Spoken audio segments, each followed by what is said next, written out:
வித்தியாசம் இல்லை. குறிப்பாக பெண்கள், எல்லா வயது பெண்களும் அவருடைய ஆதரவாளர்களாக இருக்கிறார்கள். நேற்றைக்கு பெரம்பூரில் ஒரு 70 வயது மூதாட்டி சொல்லுகிறார், நான் கடந்த தேர்தலில் திமுகவுக்கு போட்டேன், அதுக்கு முந்தின தேர்தலில் அதிமுக, அதுக்கு முந்தின தேர்தலில் திமுக, சில தேர்தலில் திமுக, சில தேர்தலில் அதிமுகன்னு என் வாழ்க்கை பூரா நான் போட்டிருக்கேன். இந்த முறை நான் விஜய்க்கு ஓட்டு போடுவாங்க. விஜய்க்கு ஓட்டு போடுவாங்க. அவருக்கு என்ன தெரியும்னா, வந்து கற்றுக்க போகிறாரு. மற்றவங்கெல்லாம் என்ன கற்றுக்கிட்டா வந்தாங்க, வந்து தானே கற்றுக்கிட்டாங்க. உதயநிதி என்ன எல்லாம் கற்றுக்கிட்டா வந்தார்.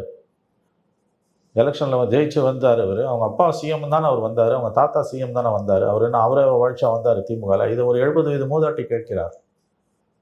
விஜய்க்கு என்ன தெரியும்?